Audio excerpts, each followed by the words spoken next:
Assalamualaikum warahmatullahi wabarakatuh. Kembali lagi bersama Bapak anak-anak. Semoga kalian masih semangat untuk belajar dan semoga kalian selalu dalam lindungan Allah Subhanahu wa taala.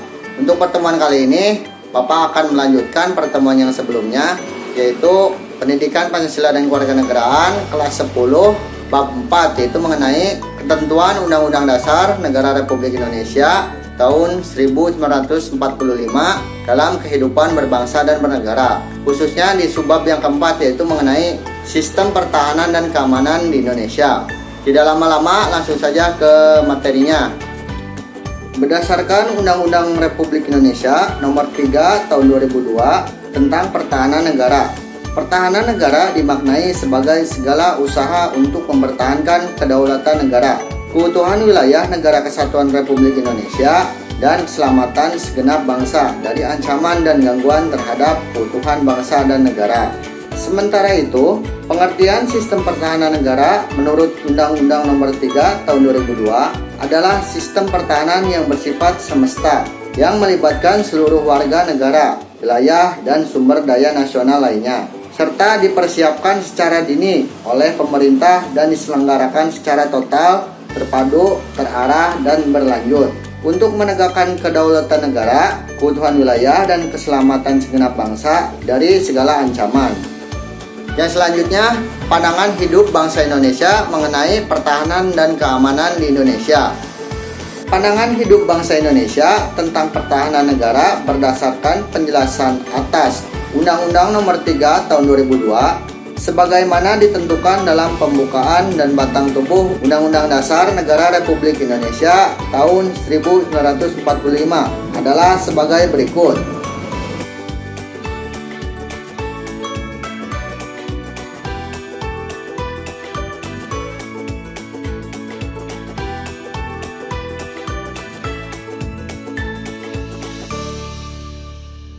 Yang selanjutnya, kedudukan dan peran TNI dan Polri dalam pembelaan negara.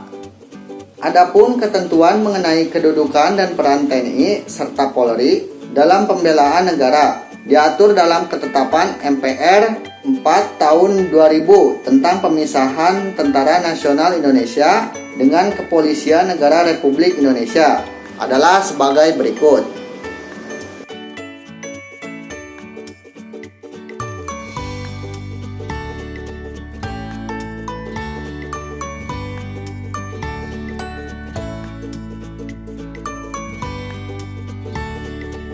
Program pemerintah untuk meningkatkan kemampuan organisasi komando dan pengendalian antar komponen. Pemerintah mengadakan berbagai program untuk penyelenggaraan pertahanan dan keamanan nasional, disertai upaya untuk meningkatkan kemampuan organisasi komando dan pengendalian antar komponen. Program ini antara lain terdiri dari program Bala Pertahanan Wilayah, program Bala Pertahanan Terpusat, program Angkutan Terpusat, program Bala Cadangan, dan program Intelijen dan Komunikasi Terpusat.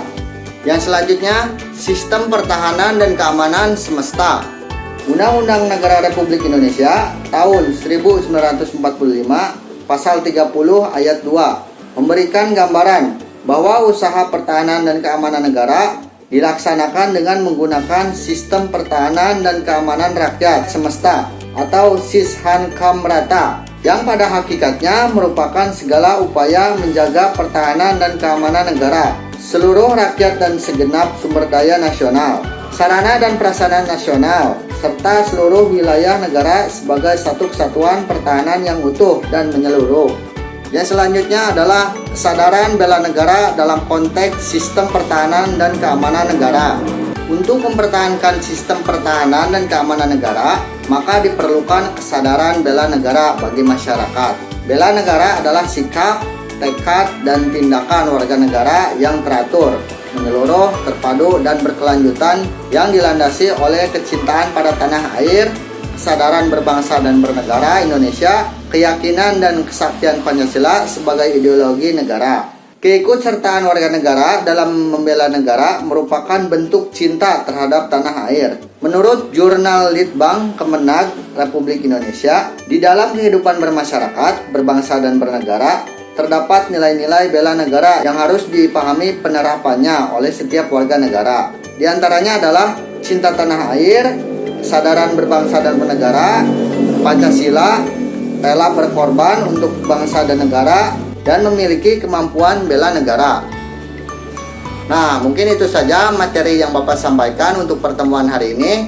Apabila kalian tidak paham, kalian bisa hubungi kontak Bapak di akhir video ini. Mohon maaf apabila dalam pembuatan video terdapat banyak kesalahan. Wabillahi taufiq wal hidayah. Wassalamualaikum warahmatullahi wabarakatuh.